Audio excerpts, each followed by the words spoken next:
सोनपुर गांव में एक पुरानी हवेली थी। उस हवेली में रहती थी एक बूढ़ी सास, उसके 2 बेटे, 2 बहुएं और उनके बच्चे। घर कभी भरा पूरा था, पर छोटे बेटे के जाने के बाद आंगन की रौनक भी जैसे उसके साथ चली गई। सास का झुकाव हमेशा बड़े बेटे की तरफ रहा। उसे वही सही लगता था जो बड़ा बेटा और उसकी पत्नी कहते। अम्मा, अब बात टालने से कुछ नहीं होगा। सुनीता की बेटी अब बड़ी हो गई है। उसकी पढ़ाई, उसके कपड़े, उसका खर्च सब बढ़ता जा रहा है। घर का खर्च पहले से 2 गुना हो गया है। खेत से आमदनी भी कम है और ऊपर से 2 लोगों का अलग से खर्च। हम कब तक यूं ही संभालते रहेंगे माँ? महेंद्र को गए 1 साल हो गया। सही कह रहे हो बेटा। महेंद्र के जाने के बाद उनका सहारा भी चला गया। हम कितने दिन तक किसी और का बोझ उठाएंगे? हाँ अम्मा, यही सही है। पीछे जो पुरानी झोपड़ी है वही उनके लिए ठीक रहेगी। अगले दिन सुबह सुबह विद्या देवी सुनीता के पास जाती है। रूही फर्श पर बैठी पढ़ रही थी। तभी विद्या देवी कमरे में आई। बहू, तुमसे कुछ बात करनी है। जी कहिए माँ जी। बहू, अब हमें रूही की शादी कर देनी चाहिए। अब इसकी उम्र हो रही है और वैसे भी लड़कियों के लिए इतनी पढ़ाई काफी होती है। ये सुनते ही रूही का चेहरा एकदम सफेद पड़ गया। माँ जी, ये आप क्या कह रही हैं? रूही डॉक्टर बनना चाहती है और उसके पिता का सपना था कि उनकी बेटी अपने पैरों पर खड़ी हो। सपने देखना आसान होता है बहू, उन्हें पूरा करने के लिए पैसे चाहिए। महेंद्र अब नहीं है, तुम दोनों का खर्च कौन उठाएगा? सुनीता की आंखें भर आईं। हम बोझ नहीं है माँ जी। ये घर जितना वीरेंद्र भैया का है उतना ही महेंद्र का भी था। क्या हमारे हिस्से में कुछ नहीं है? इतने में दरवाजा खुलता है। वीरेंद्र और ललिता अंदर आते हैं। बात सीधी है सुनीता, जब भाई ही नहीं रहा तो अब तुम्हारा यहां रहना ठीक नहीं।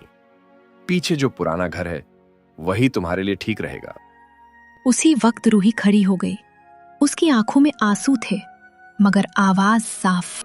चाचा जी, ये घर हमारा भी है। अगर पिताजी होते तो क्या तब भी हमें जाने को कहते? चलो रूही, जिस घर में अपने होने का हक मांगना पड़े वहां रहना ठीक नहीं। सुनीता एक छोटा सा बैग पकड़े खड़ी है। रूही अपनी किताबें सीने से लगाए हुए है। दोनों दरवाजे की तरफ बढ़ती हैं। रूही एक बार मुड़कर हवेली को देखती है। माँ, यही तो मेरा बचपन था। यही पापा मुझे पढ़ाते थे। यही उन्होंने कहा था कि मैं बहुत आगे जाऊंगी। क्या हम सच में सब छोड़कर जा रहे हैं? बेटी, घर दीवारों से नहीं बनता। घर वो होता है जहाँ अपने लोग साथ खड़े हों। अगर अपने ही दूर हो जाएं, तो वहाँ रुकना सिर्फ यादों को दर्द देना है। हवेली से थोड़ा दूर पीछे की तरफ एक पुरानी झोपड़ी खड़ी है। मिट्टी की दीवारें, एक टूटी खाट कोने में पड़ी है। छत के एक कोने से हल्की धूप की किरण अंदर आ रही है। माँ, क्या हम यहीं रहेंगे? ये तो हवेली से बिल्कुल अलग है। हाँ रूही, कभी कभी भगवान खाली हाथ इसलिए करता है ताकि हम अपनी मेहनत से सब भर सकें। ये घर छोटा है, पर इसमें किसी का एहसान नहीं होगा। माँ, मैं पढ़ाई नहीं छोड़ूंगी, चाहे हालात जैसे भी हों। मैं पापा का सपना पूरा करूंगी। सुनीता उसकी तरफ देखती है। आंखों में आंसू है, पर गर्व भी। और मैं तेरे साथ खड़ी हूँ। अब से हमारा सहारा हम खुद है। कोई हमें घर से निकाल सकता है, पर हमारे सपनों से नहीं। झोपड़ी के अंदर हल्की अंधेरा। एक छोटी तेल की ढिबरी जल रही है। चूल्हा ठंडा है। रूही कोने में बैठी है। कुछ देर चुप रहने के बाद वो धीरे से पूछती, माँ, अगर पापा होते तो हमें ऐसे कभी नहीं सोना पड़ता ना? हाँ, शायद नहीं, लेकिन तेरे पापा ने हमें कमजोर रहना नहीं सिखाया था। आज भूखे सोएंगे, लेकिन कल से हालात बदलने शुरू होंगे। ये मेरा वादा है। अगले दिन सुनीता हाथ में झाड़ू लिए आंगन साफ कर रही है। दूर से 3 गांव की औरतें आती दिखती हैं। जैसे ही उनकी नजर सुनीता पर पड़ती है, वे रुक जाती हैं। अरे सुनीता, तू यहाँ क्या कर रही है? अब यही रह रहे हैं काकी। पर बात क्या हुई? कल तक तो तू उसी हवेली की बहू थी। गांव में तरह तरह की बातें चल रही हैं। हमने सोचा खुद ही पूछ लें। बस इतना समझ लीजिए दीदी, अब हमें अलग रहना है। घर बड़ा हो या छोटा, जीना तो अपने दम पर ही पड़ता है। सच कहूं, तेरी सास हमेशा बड़े बेटे की तरफ ही झुकी रही। महेंद्र के रहते सब ठीक था, उसके जाने के बाद घर का रंग बदल गया। मुझे सब समझ आता था, पर मैंने कभी कुछ नहीं कहा। सोचा था अपना घर है, सब संभल जाएगा। तू अकेली नहीं है सुनीता, पूरा गांव तेरे साथ है। तेरी मेहनत और सच्चाई सब जानते हैं। आम के पेड़ की हल्की छाया में रूही और उसकी दोस्त नंदिनी साथ बैठी थी। हवा में मिट्टी की सौंधी खुशबू थी। रूही, याद है तू कहती थी कि तू डॉक्टर बनकर गांव में मुफ्त इलाज करेगी ताकि किसी को पैसों के लिए तड़पना ना पड़े। और तू कहती थी मैं बड़ी होकर ऐसी टीचर बनूंगी जो बच्चों को डांटेगी नहीं, समझाएगी। तो फिर वो सपने अब भी हैं या कहीं छुपा दिए? सपने तो हैं, लेकिन कभी कभी लगता है जिंदगी पूछे बिना ही इम्तिहान लेने लगती है। इम्तिहान तो उन्हीं का होता है जिनमें काबिलियत होती है। तू पढ़ाई में सबसे तेज है। अगर तू ही हार मानेगी तो बाकी लड़कियां किससे हिम्मत लेंगी? नंदिनी, अब आगे पढ़ना शायद मेरे लिए आसान नहीं है।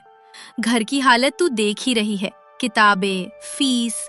हमारे पास इतने पैसे नहीं हैं कि मैं अपने सपनों को आगे बढ़ा सकूं। पैसों की कमी सपनों की कमी नहीं होती रूही। रास्ता मुश्किल है लेकिन बंद नहीं। हम कोई ना कोई तरीका जरूर ढूंढ लेंगे। तू बस हार मत मान। रूही ने उसकी तरफ देखा। पहली बार उसके चेहरे पर डर से ज्यादा भरोसा था। सूरज ढलने को था। हल्की ठंडी हवा चल रही थी। सुनीता और रूही झोपड़ी के बाहर चुपचाप बैठे थे। रूही की किताबें उसकी गोद में बंद पड़ी थीं। तभी पीछे से आवाज आई, सुनीता, अरे तू यहाँ ऐसे उदास क्यों बैठी है? दोनों ने मुड़कर देखा। सामने लक्ष्मी खड़ी थी, सालों पुरानी सहेली। लक्ष्मी, समझ नहीं आता क्या करूं। रूही की पढ़ाई कैसे चलेगी? फीस, किताबें, यूनिफॉर्म। हमारे पास इतने पैसे नहीं हैं। मैं चाहकर भी कुछ कर नहीं पा रही। देख सुनीता, रोने से बात नहीं बनेगी। काम के रास्ते ढूंढने पड़ेंगे। सुन, गांव में जो नया सिलाई केंद्र खुला है, वहाँ औरतों को काम सिखाया जा रहा है। तू तो पहले से सिलाई जानती है, वहाँ जुड़ सकती है। ठीक है लक्ष्मी, मैं कोशिश करूंगी। अगर मेरी मेहनत से रूही की पढ़ाई चल सके तो मैं कोई भी काम करने को तैयार हूँ। माँ, आपने हमेशा मेरे लिए सब किया है। अगर आप फिर से सिलाई शुरू करेंगी तो मैं भी आपकी मदद करूंगी। अगले ही दिन से सुनीता लक्ष्मी के साथ सिलाई केंद्र जाने लगी। सुबह घर का काम निपटाकर वो काम पर निकल जाती। एक सुबह निकलते समय, रूही, मैं लक्ष्मी के साथ जा रही हूँ। तुम समय से स्कूल चली जाना और पढ़ाई पर पूरा ध्यान देना। आप चिंता मत करो माँ, मैं संभाल लूंगी और शाम को आकर आपके काम में भी मदद करूंगी। दोपहर का समय था। सुनीता आंगन में बैठी कुछ सिलाई का काम कर रही थी। तभी हवेली की तरफ से ललिता उधर आती दिखाई दी। उसके चेहरे पर हमेशा की तरह तिरछी मुस्कान थी। अरे वाह, अब तो हवेली की बहू भी काम करने लगी। लगता है हालात ने जल्दी ही असली जगह दिखा दी। इतने से क्या होगा सुनीता, 2 वक्त की रोटी भी मुश्किल से आती होगी। चाची, हालात चाहे जैसे भी हों, हम मेहनत से जीना जानते हैं। ललिता हल्का सा हंस पड़ी, जैसे उसे रूही की बात मजाक लग रही हो। इतनी मेहनत करने से अच्छा है एक काम करो सुनीता, मेरे घर ही आ जाओ। झाड़ू पोंछा, बर्तन कर लिया करना, अच्छे पैसे दे दूंगी। धन्यवाद दीदी, पर हमें किसी के घर काम करने की जरूरत नहीं है। जो भी करेंगे अपनी मेहनत से करेंगे। माँ सही कह रही है चाची, मेहनत करने में शर्म नहीं होती, लेकिन किसी की मजबूरी का मजाक उड़ाना अच्छा नहीं होता।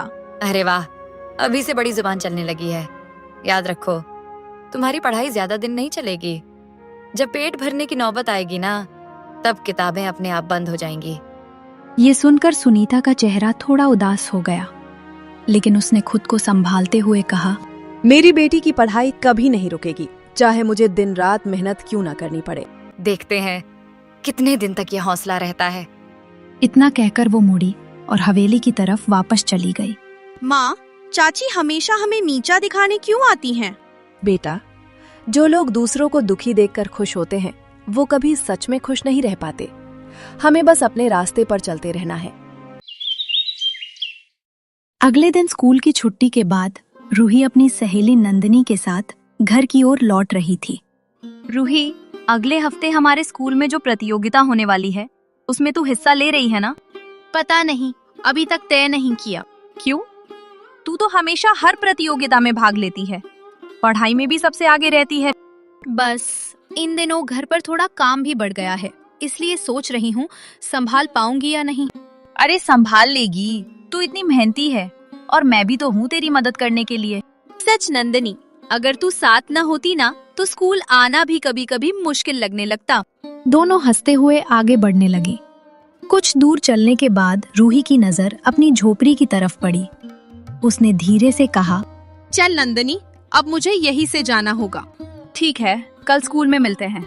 और हाँ, प्रतियोगिता के बारे में सोचना जरूर। ठीक है, सोचूंगी। दोनों एक दूसरे को अलविदा कहकर अपने अपने रास्ते चल पड़ी। रूही नंदनी से अलग होकर धीरे धीरे अपनी झोपड़ी की ओर बढ़ने लगी।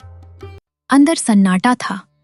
रूही ने बैग एक तरफ रखा और तभी उसकी नजर दीवार पर लगी अपने पिता की तस्वीर पर पड़ी। तस्वीर को देखते ही उसकी आंखों में आंसू भर आए। पिताजी, आप इतनी जल्दी क्यों चले गए? आप होते तो ये दिन नहीं आते। माँ मेरे लिए दिन रात मेहनत कर रही हैं। वो चाहती हैं कि मेरी पढ़ाई कभी न रुके। आप देखना, मैं एक दिन जरूर कुछ बनूंगी ताकि माँ को फिर कभी किसी के सामने झुकना ना पड़े। इतना कहकर रूही चुपचाप वहीं खड़ी रोती रही। उधर हवेली में बैठे ललिता, वीरेंद्र और विद्या देवी आपस में बात कर रहे थे। तभी ललिता तिरस्कार भरी मुस्कान के साथ बोली, माँ जी, आपको पता है आपकी प्यारी बहू सुनीता अब घर घर जाकर सिलाई का काम करती फिर रही है। अच्छा ही हुआ, अपने घमंड का नतीजा अब समझ में आ रहा होगा उसे। जिसे हवेली की रानी बनकर रहना था, वो अब दूसरों के घर काम कर रही है। यही उसकी औकात है। और उसकी बेटी रूही अभी भी स्कूल जाती है जैसे कोई बड़ी अफसर बनने वाली हो।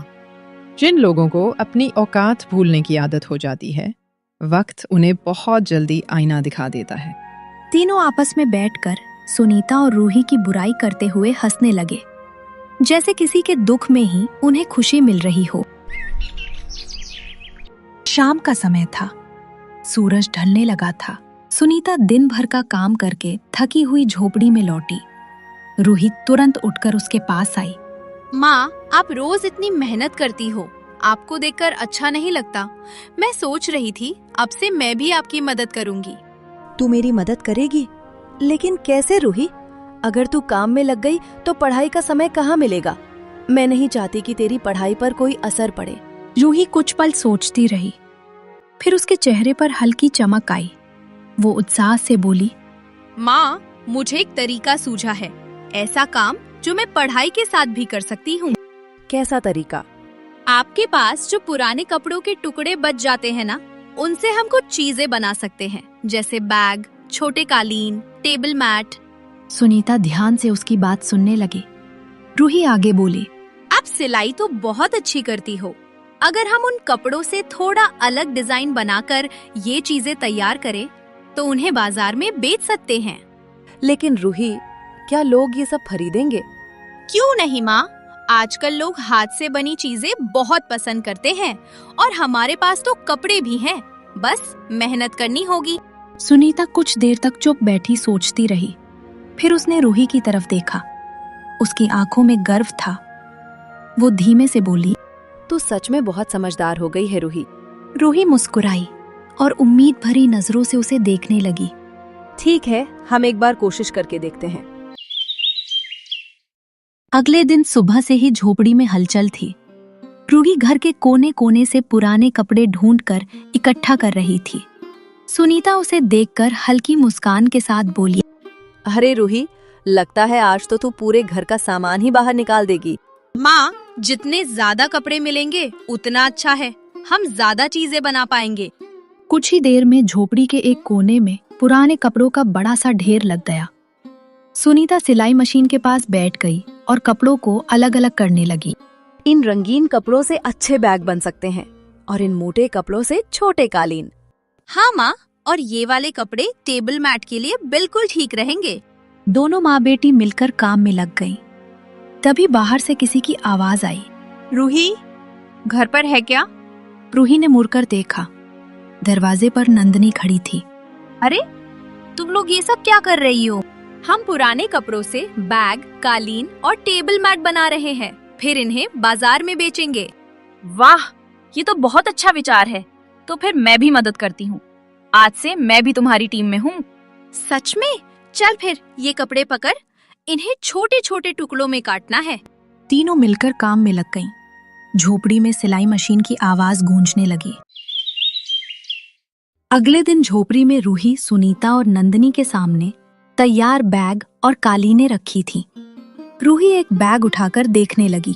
माँ, देखो ये वाला बैग कितना सुंदर बन गया है।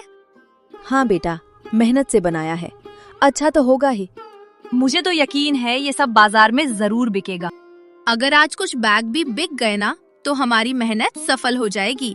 भगवान चाहेगा तो जरूर बिकेंगे। तो फिर देर किस बात की? चलो इन्हें बाजार ले चलते हैं। तीनों मिलकर बैग और कालीन उठाती हैं और उन्हें लेकर बाजार की ओर निकल जाती हैं।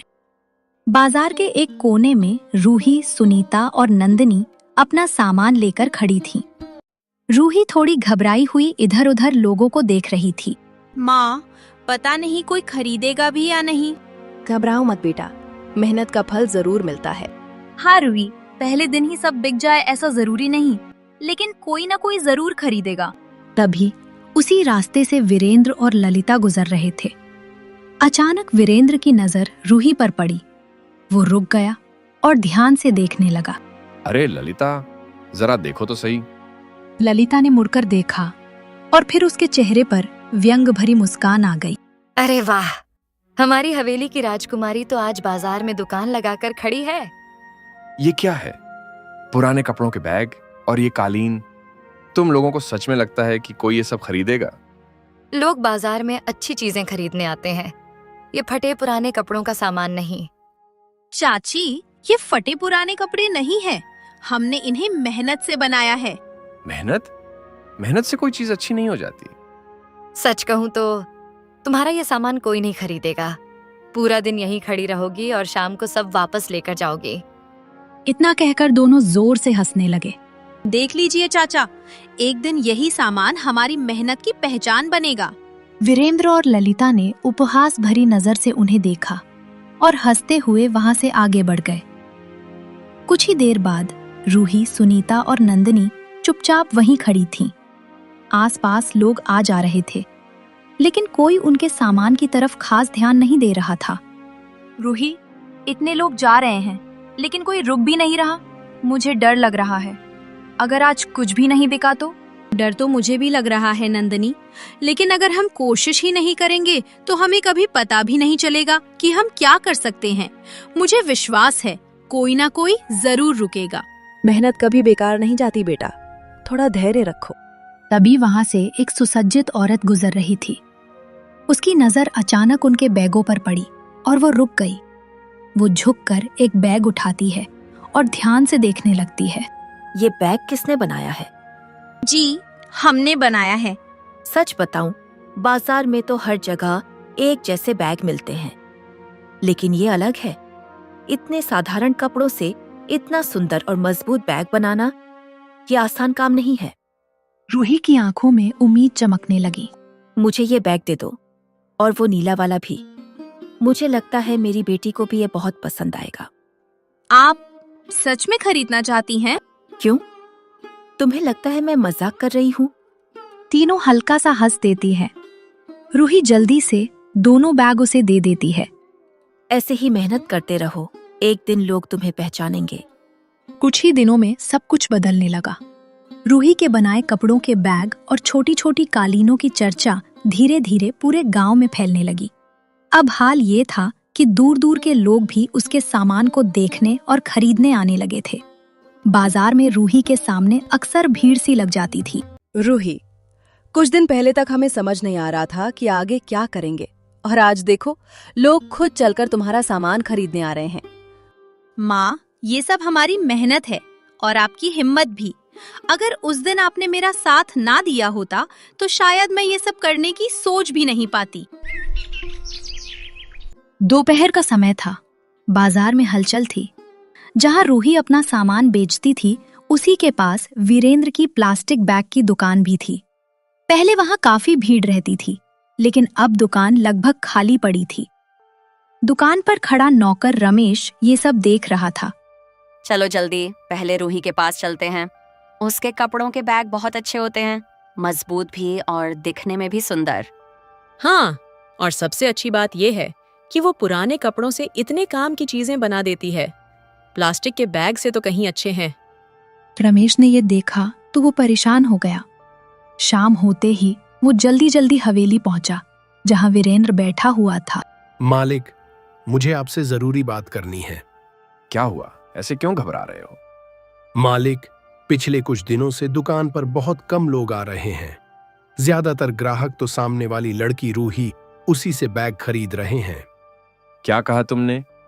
जी मालिक, लोग कह रहे थे कि उसके कपड़ों के बैग ज्यादा मजबूत हैं और दिखने में भी अच्छे हैं, इसलिए सब उसी के पास जा रहे हैं। वीरेंद्र का चेहरा गुस्से से लाल हो गया। वो अचानक खड़ा हो गया।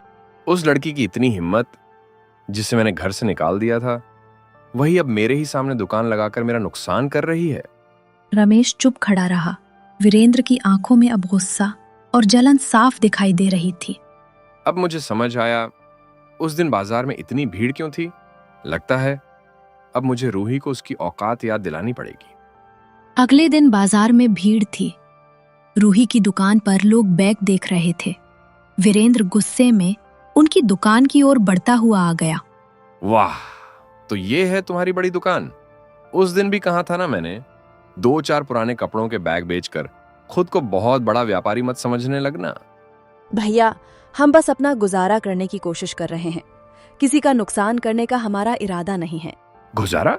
मेरे सामने दुकान लगाकर मेरा ही धंधा चौपट कर रही हो और कह रही हो गुजारा कर रही हो। हम कोई गलत काम नहीं कर रहे हैं चाचा, बस मेहनत से अपना जीवन चलाने की कोशिश कर रहे हैं। सुनीता, अपनी बेटी को समझा दो, ज्यादा ऊंचा उड़ने की कोशिश ना करे। अगर मेरी बात नहीं मानी तो याद रखना, तुम्हारा यहाँ टिकना मुश्किल कर दूंगा। वीरेंद्र जी, लड़की सही कह रही है। वो मेहनत से काम कर रही है, उसे क्यों रोक रहे हैं? और सच कहें तो उसके बैग सच में अच्छे हैं, इसीलिए लोग खरीद रहे हैं। ठीक है, तुम सबको इसका साथ देना है ना, दे लो, लेकिन याद रखना इस बाजार में ज्यादा दिन तक इसकी दुकान नहीं चलेगी। फिर वीरेंद्र गुस्से में मुड़ा और तेज कदमों से वहां से चला गया। कुछ महीने बीत गए। एक शाम हवेली में सन्नाटा था। आज फिर दुकान जल्दी बंद करके आ गए। क्या आज भी कोई ग्राहक नहीं आया? अब ग्राहक आए भी क्यों, लोग प्लास्टिक के बैग छोड़कर कपड़ों के बैग खरीद रहे हैं। शायद ये सब हमारी ही गलती का नतीजा है। वीरेंद्र और ललिता दोनों उनकी ओर देखने लगे। अब इन बातों से क्या फायदा माँ जी? फायदा तो कुछ नहीं, लेकिन सच्चाई तो यही है। घमंड में आकर हमने एक मेहनती लड़की के साथ बहुत गलत किया। उधर बाजार में रूही की दुकान के सामने काफी भीड़ थी। रूही बेटा, आज तो सुबह से ही इतनी भीड़ है, लगता है सारे बैग जल्दी खत्म हो जाएंगे। माँ, चिंता मत कीजिए, अंदर और भी तैयार हैं। सच कहूँ रूही, तुम्हारे बैग बहुत मजबूत हैं। पिछले महीने जो लिया था अभी तक बिल्कुल नया जैसा है। अब तो लोग दूर दूर से तुम्हारी दुकान ढूंढते हुए आते हैं। तुम्हारा काम पूरे इलाके में मशहूर हो गया है। एक समय था जब हमारे पास कुछ भी नहीं था, और आज भगवान ने सब कुछ दे दिया।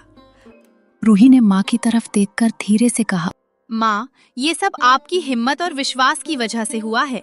अगर उस दिन आप टूट जाती तो शायद हम यहाँ तक कभी नहीं पहुँच पाते।